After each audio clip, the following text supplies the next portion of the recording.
Inaabangan na ng Senado na makabalik sa bansa at mailipat sa kanilang kustodiya si dismissed Bamban Mayor Alice Guo.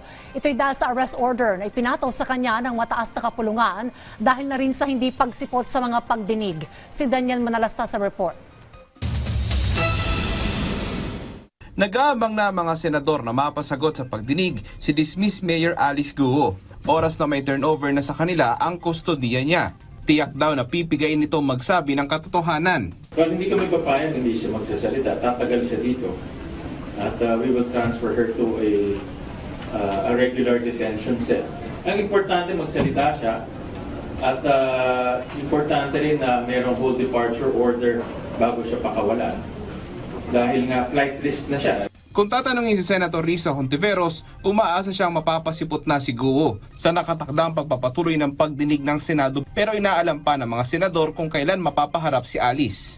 Kasi patunay itong pag-aresto sa kanya na hindi siya makakatakas talaga.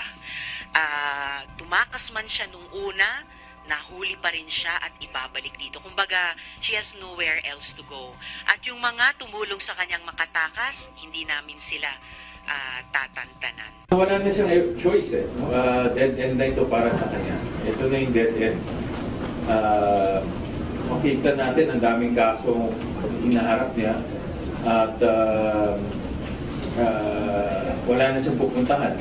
Si Senate President Francis Escudero, inilatag naman ang senaryo oras sa dumating na sa kanila si Guo. Ang detention center namin ay iisa lang, hindi naman marami. So malamang kasama niya yung kanyang kapatid o kapatid-kapatiran niya.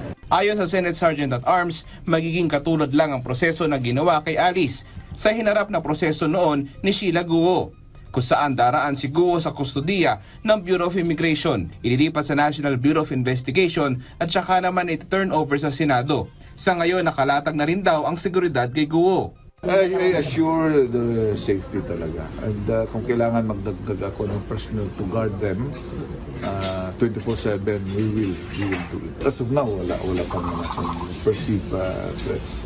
So, same pa rin yung natin, yung personnel. Umaasa si Senator Joel Villanueva na mas magkakaroon na ng kalinawan ang lahat ng mga may kinalaman sa operasyon ng Pogo sa bansa sa pagkakaaresto kay Guo.